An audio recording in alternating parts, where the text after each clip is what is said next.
ಯಾವ ರೀತಿ ಪರಿಹಾರ ಮಾಡ್ಕೊಳ್ಬೇಕು ಅಂತ ಟೈಮ್ ಮಾತ್ರ ಚೆನ್ನಾಗಿಲ್ಲ ಅನ್ನೋದು ತುಂಬಾ ಕ್ಲಿಯರ್ ಆಗಿ ಗೊತ್ತಾಗಿದೆ.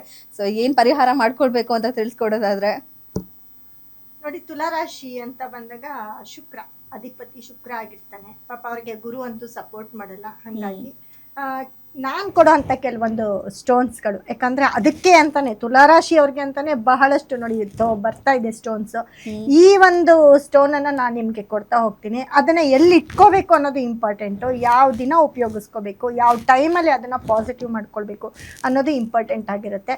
ಇದನ್ನ ಜಸ್ಟ್ ನಿಮ್ಮ ಮನೇಲಿ ಇಟ್ಕೊಳ್ಳಿ ಅಥವಾ ನಿಮ್ಮ ಪಾಕೆಟಲ್ಲಿ ಇಟ್ಕೊಂಡು ಹೋಗೋಕ್ಕೂ ಕೂಡ ಕೊಡ್ತಾ ಇದ್ದೀನಿ. ಅದನ್ನು ನಿಮ್ಮ ಜೇಬಲ್ಲಿ, ನಿಮ್ಮ ಪಾಕೆಟಲ್ಲಿ, ನಿಮ್ಮ ಪರ್ಸಲ್ಲಿ ಅದನ್ನು ಸದಾ ಕ್ಯಾರಿ ಮಾಡಿ. ಯಾಕಂದರೆ ಕೆಲಸ ಕಳ್ಕೊತೀರಾ, ಕೆಲಸ ಇರಲ್ಲ, ಕೆಲಸ ಹುಡುಕ್ತಾ ಇರ್ತೀರಾ, ಕೆಲಸದಲ್ಲಿ ತೊಂದರೆಗಳು, ಕಿರುಕುಳ ಇದೆಲ್ಲವೂ ಆಗ್ತಾ ಇರುತ್ತೆ. ಅವರು ಎಷ್ಟೇ ಶ್ರೀಮಂತರಾಗಲಿ, ಎಷ್ಟೇ ದೊಡ್ಡ ಕಂಪ್ನಿ ನಡೆಸ್ತಿರ್ಲಿ, ಅವ್ರಿಗೆ ಈ ಕಷ್ಟ ತಪ್ಪಿದ್ದಲ್ಲ. ಹಾಗಾಗಿ ಈ ನಾನು ಕೊಡೋವಂಥ ಈ ಒಂದು ಸ್ಟೋನನ್ನು ನಿಮ್ಮ ಟೇಬಲ್ ಮೇಲೆ ಇಟ್ಕೊಳ್ಳಿ ಅಥವಾ ನಿಮ್ಮ ಮನೇಲಿ ಇಟ್ಕೊಳ್ಳಿ, ನಿಮ್ಮ ಪರ್ಸಲ್ಲಿ ಕೂಡ ಯೂಸ್ ಮಾಡ್ಬೋದು. ಅದೇ ರೀತಿ ನೋಡಿ, ಇಲ್ಲಿ ನಾನು ಏನು ಸ್ಟೋನ್ ತೋರಿಸ್ತಾ ಇದ್ದೀನಿ ಅದನ್ನು ನಿಮ್ಮ ಮನೇಲಿ ಪ್ಲೇಸ್ ಮಾಡಿಕೊಂಡ್ರೆ ಖಂಡಿತವಾಗ್ಲೂ ಹೇಳ್ತೀನಿ, ನೀವು ಎಲ್ಲ ಕಷ್ಟದಿಂದ ಈಚೆ ಬರ್ತೀರ. ಒಂದು ದುಡ್ಡಿನ ಪ್ರಾಬ್ಲಮ್ಮು, ಮತ್ತು ಇನ್ನೊಂದು ನಿಮ್ಮ ಕೋರ್ಟು ಕೇಸು ಏನು ನಡೀತಿದೆ ಆ ಒಂದು ಪ್ರಾಬ್ಲಮಿಂದ. ಮತ್ತು ನಾನು ಹೇಳಿದೆ ಇವಾಗ ಗಂಡು ಮಕ್ಳಿಗೆ ಹೆಣ್ಮಕ್ಳಿಂದ ತೊಂದರೆ, ಹೆಣ್ಮಕ್ಳಿಗೆ ಗಂಡು ಮಕ್ಕಳಿಂದ ತೊಂದರೆ ಅಂತ.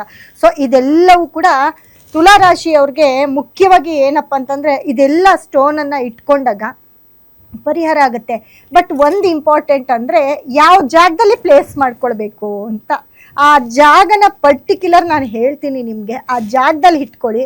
ಯಾಕೆ ನೀವು ಈ ಎಲ್ಲ ತೊಂದರೆಯಿಂದ ನೀವು ಹೊರಗಡೆ ಬರಲ್ಲ? ಯಾಕಂದರೆ ಸತತವಾಗಿ ನಾನು ತುಲಾರಾಶಿಯವ್ರಿಗೆ ಪರಿಹಾರ ಕೊಡ್ತಾನೇ ಇದ್ದೀನಿ. ಯಾಕಂದರೆ ಈ 2 ವರ್ಷದಿಂದ ತುಲಾರಾಶಿಯವ್ರಿಗೆ ಚೆನ್ನಾಗಿಲ್ಲ. ಅವರೆಲ್ಲರಿಗೂ ಕೂಡ ನಾನು ಕೊಟ್ಟಿದ್ದೀನಿ. ಬಟ್ ಎಲ್ಲರೂ ಕೂಡ ಸ್ಟೆಪ್ ಬೈ ಸ್ಟೆಪ್ ತುಂಬ ಚೆನ್ನಾಗಾಗಿದ್ದಾರೆ.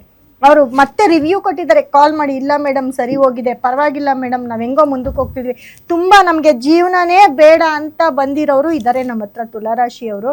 ಹಾಗಾಗಿ ಅವರು ಕೂಡ ಇವತ್ತಿನ ದಿನ ಅವರು ಕೂಡ ತುಂಬ ಎಲ್ಲೋ ಒಂದು ಕಡೆ ಕೆಲಸ ಕಳ್ಕೊಂಡಿರೋರು, ಯಾವುದೋ ಒಂದು ಸಣ್ಣ ಪುಟ್ಟ ಕೆಲಸ ಗಿಟ್ಟಿಸ್ಕೊಂಡು ಮುಂದಕ್ಕೆ ಹೋಗ್ತಾ ಇದ್ದಾರೆ. ಕೆಲಸನೇ ಇಲ್ಲ ಅಂತ ಬಂದಿರೋರು ತುಲಾರಾಶಿಯವರೇ.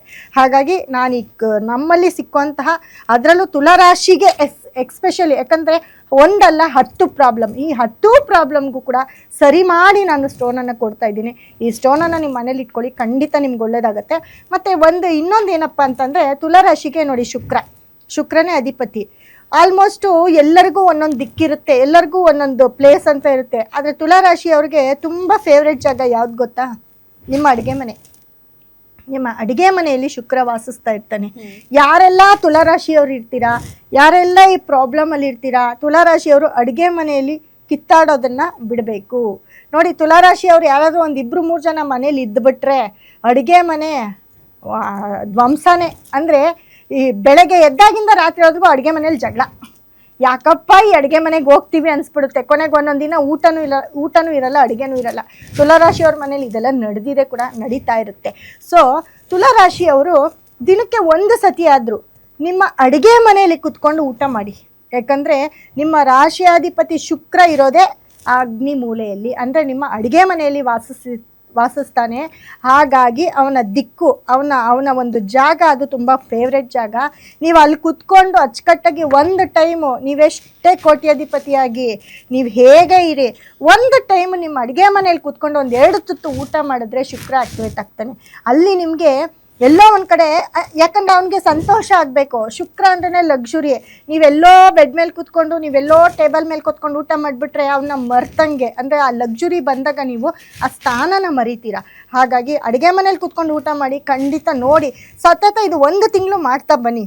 ಯಾರೆಲ್ಲ ತುಲಾರಾಶಿಯವರು ಇದ್ದೀರಾ ಮನೇಲಿ, ಮನೆ ಯಜಮಾನ ಆಗಿರ್ಬೋದು, ಮನೆ ಹೆಂಡತಿ ಆಗಿರ್ಬೋದು, ಮಕ್ಕಳಾಗಿರ್ಬೋದು, ನೀವು ಅಡುಗೆ ಮನೇಲಿ ಕೂತು ಊಟ ಮಾಡಿ ಸಿಕ್ಕಾಪಟ್ಟೆ ಪಾಸಿಟಿವ್ ಆಗುತ್ತೆ.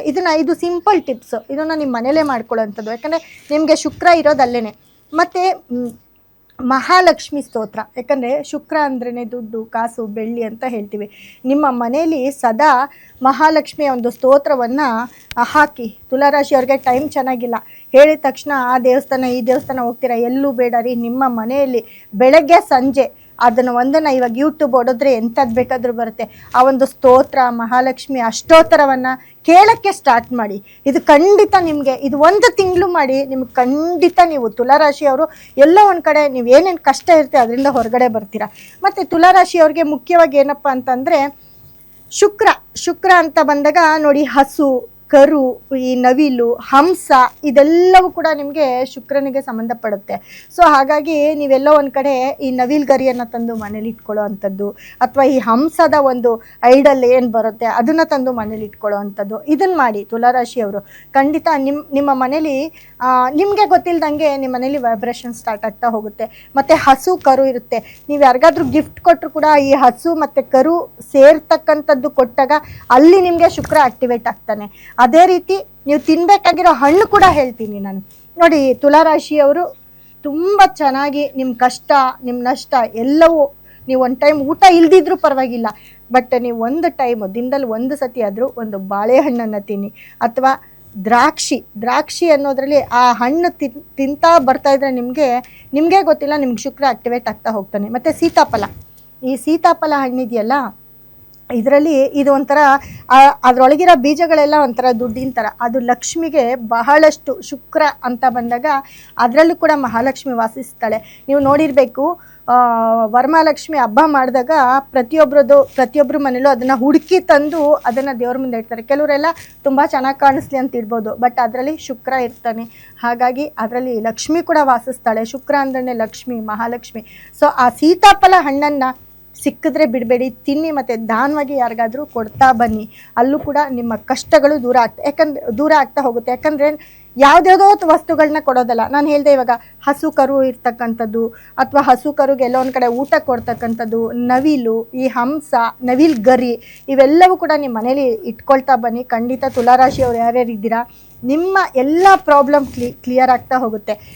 ಮತ್ತು ಮುಖ್ಯವಾಗಿ ಏನಪ್ಪ ಅಂತಂದರೆ, ತುಲಾರಾಶಿ ಅಂತ ಅಂದಾಗ ನಮಗೆ ದಿಕ್ಕು ನಾನು ಹೇಳಿದೆ, ಅಗ್ನಿಮೂಲೆನ ತುಂಬ ಚೆನ್ನಾಗಿ ಇಟ್ಕೋಬೇಕು, ಅಡುಗೆ ಮನೇನ ಚೆನ್ನಾಗಿ ಇಟ್ಕೋಬೇಕು, ಅಡುಗೆ ಮನೇಲಿ ನಾವು ಊಟವನ್ನು ಮಾಡ್ತಾ ಹೋಗಬೇಕು ಅಂತ. ಮತ್ತು ಕನ್ನಡಿಯನ್ನು ನೀವು ಯಾರಿಗಾದ್ರೂ ಗಿಫ್ಟ್ ಮಾಡಿ, ಕನ್ನಡಿಯನ್ನು ಗಿಫ್ಟ್ ಮಾಡಿದ್ರೆ ಅದಕ್ಕಿಂತ ಶ್ರೇಷ್ಠ ದಾನ ಯಾವುದೂ ಇಲ್ಲ. ದಾನ ಅಂತಂದರೆ ಅಟ್ಲೀಸ್ಟು ನಿಮ್ಮ ಮನೇಲಿ ಯಾರಿಗಾದ್ರೂ ಕನ್ನಡಿ ಕೊಡಿಸಿ, ಇದು ಕೂಡ ನಿಮ್ಮ ಪ್ರಾಬ್ಲಮ್ನ ಕ್ಲಿಯರ್ ಮಾಡುತ್ತೆ. ನೀವೇನು ಸಾಲದಲ್ಲಿದ್ದೀರಾ, ನಿಮ್ಗೆ ಯಾವುದೋ ದುಡ್ಡು ಬರ್ತಾ ಇಲ್ಲ, ನೀವು ಒಂದು ಕನ್ನಡಿಯನ್ನು ತಗೊಂಡು ನೀವು ಯಾರಿಗಾದ್ರೂ ಕೊಡಿಸಿ, ನಿಮ್ಮ ಮನೇಲಿರೋರಿಗೆ ಕೊಡಿ. ನಿಮ್ಮ ಮನೇಲಿರೋರು ಅಂದರೆ ಆಚೆ ಅವರು ಯಾರಾದರೂ ಬರ್ತಾರೆ ಅವ್ರು ಕೊಡಿ. ಅಥವಾ ನಿಮ್ಗೆ ಯಾವುದೋ ಮದುವೆ ಕರೀತಾರೆ, ಅಲ್ಲೂ ಮದುವೆ ಅಂದ್ರೆ ಶುಕ್ರ, ಮದುವೆ ಅಥವಾ ಯಾವುದಾದ್ರೂ ಒಂದು ಪಾರ್ಲರ್ ಓಪನ್ ಮಾಡ್ತಾರೆ ಅದಕ್ಕೆ ಕರೀತಾರೆ, ಅಲ್ಲೂ ಕೂಡ ಶುಕ್ರ ಇರ್ತಾನೆ. ಅಥವಾ ನೀವು ಯಾವುದಾದ್ರೂ ಒಂದು ಗೋಲ್ಡ್ ಅಂಗಡಿಗೆ ಹೋಗ್ತೀರಾ, ಅಲ್ಲೂ ಕೂಡ ಶುಕ್ರ ಇರ್ತಾನೆ. ಯಾಕಂದರೆ ಈ ಥರದ ಜಾಗಕ್ಕೆ ಹೋದಾಗ ಗಿಫ್ಟಾಗಿ ನೀವು ಈ ಕನ್ನಡಿಯನ್ನು ಕೊಡಿ, ಅಥವಾ ಈ ಹಸು ಕರು, ಅಥವಾ ನವಿಲು, ಈ ಹಂಸ, ಈ ಥರದ್ದು ಒಂದು ಗಿಫ್ಟನ್ನು ಕೊಡಿ. ತುಂಬ ಒಳ್ಳೆಯದಾಗುತ್ತೆ. ನಿಮ್ಗೆ ಗೊತ್ತಿಲ್ಲ, ನಾರ್ಮಲಾಗಿ ಕೊಟ್ಟಿರ್ತೀರ, ಅದು ಬಿಟ್ಬಿಟ್ಟು ಗಡಿಯಾರ ಅದು ಇದು ಅವೆಲ್ಲ ಕೊಡಬೇಡಿ. ನಿಮ್ಗೆ ಏನು ತುಲಾರಾಶಿಯವ್ರಿಗೆ ಏನು ಬೇಕು, ನಿಮ್ಗೆ ಯಾವ ತೊಂದರೆ ಇದೆ, ಅದಕ್ಕೆ ಏನು ಬೇಕು ಅನ್ನೋದನ್ನು ನೋಡ್ಕೊಳ್ತಾ ಹೋಗಿ. ಮತ್ತು ಯಾವತ್ತೂ ಅಷ್ಟೇ ಈ ಬಿಳಿ ಬಣ್ಣವನ್ನು ಅತಿ ಹೆಚ್ಚು ನೀವು ಆರಾಧಿಸಿ. ಬಿಳಿ ಬಣ್ಣದ ಯಾವುದಾದ್ರೂ ಒಂದು ಶಾಲು, ಒಂದು ಕರ್ಚಿಫು ಯಾವಾಗಲೂ ನಿಮ್ಮ ಜೊತೇಲಿ ಇಟ್ಕೊಳ್ಳಿ ತುಲಾರಾಶಿಯವರು. ಇದು ನಿಮಗೆ ಹೆವಿ ಪಾಸಿಟಿವ್. ಯಾಕಂತಂದರೆ ಅದಿಲ್ಲ ಅಂತ ಅಂದರೆ ತುಲಾರಾಶಿಯವರು ನೋಡಿ, ಇನ್ನೂ ಒಂದು ಟಿಪ್ಸ್ ಹೇಳ್ತೀನಿ. ಒಂದು ಬೆಳ್ಳಿಯ ಒಂದು ಕಾಯಿನು ಅಥವಾ ಬೆಳ್ಳಿದ ಒಂದು ರೇಕು ಯಾವಾಗಲೂ ನಿಮ್ಮ ಪರ್ಸಲ್ಲಿ ಒಂದು ಚಿಕ್ಕ ತುಂಡು ನಿಮ್ಮ ಪರ್ಸಲ್ಲಿ ಇಟ್ಕೊಳ್ತಾ ಹೋಗಿ. ಅದು ಯಾವಾಗಲೂ ನಿಮ್ಮ ಪರ್ಸಲ್ಲಿ ಇಟ್ಕೊಳ್ಳಿ, ನಿಮಗೆ ಯಾವಾಗಲೂ ಪಾಸಿಟಿವ್ ಕೊಡುತ್ತೆ. ಯಾಕಂದರೆ ಪಾಪ ಬೆಳ್ಳಿ, ಚಿನ್ನ ಅಂದರೆ ಚಿನ್ನ ಅಲ್ಲ, ಬೆಳ್ಳಿ ಅಂತ ಅಂದ್ರೇ ಸ್ವಲ್ಪ ಇದಾಗುತ್ತೆ. ಅದಕ್ಕೆ ಬದಲು ನೀವು ಈ ಥರದ್ದು ಒಂದು ವಸ್ತುಗಳನ್ನ ಇಟ್ಕೊಂಡ್ರು ಕೂಡ ತುಂಬ ಒಳ್ಳೆಯದಾಗತ್ತೆ. ಓಕೆ ಮೇಡಮ್, ಇವತ್ತಿನ ಕಾರ್ಯಕ್ರಮದಲ್ಲಿ ತುಲಾರಾಶಿಯವ್ರಿಗೆ ಸಾಕಷ್ಟು ವಿಚಾರ ತಿಳಿಸ್ಕೊಟ್ಟಿದ್ದೀರಾ. ಧನ್ಯವಾದ ಮೇಡಮ್.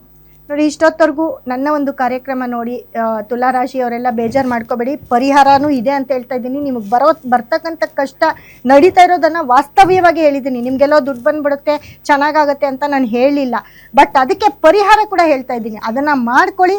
ನಮ್ಮಲ್ಲಿ ಸ್ಟೋನ್ ಕೊಡ್ತೀನಿ ನಾನು, ಆ ಸ್ಟೋನನ್ನು ಇಟ್ಕೊಳ್ಳಿ, ಖಂಡಿತ ನಿಮ್ಗೆ ಒಳ್ಳೇದಾಗುತ್ತೆ. ನಿಮ್ಮ ಕಷ್ಟದಿಂದ ಈಚೆ ಬರ್ತೀರಾ. ಯಾವ ತುಲಾರಾಶಿಯವರು ಇವತ್ತು ಚೆನ್ನಾಗಿಲ್ಲ ರೀ, ಎಲ್ಲರೂ ಕಷ್ಟದಲ್ಲೇ ಇರೋದು ತುಲಾರಾಶಿಯವರು. ಹಾಗಾಗಿ ಖಂಡಿತ ಅದಕ್ಕೆ ಪರಿಹಾರ ಮಾಡ್ಕೊಳ್ಳಿ. ಇಷ್ಟೊತ್ತು ಈ ನನ್ನ ಕಾರ್ಯಕ್ರಮ ನೋಡಿರೋ ಎಲ್ಲ ವೀಕ್ಷಕರಿಗೂ ಕೂಡ ನನ್ನ ಒಂದು ಧನ್ಯವಾದಗಳು ನಾನು ತಿಳಿಸ್ತಾ ಇದ್ದೀನಿ.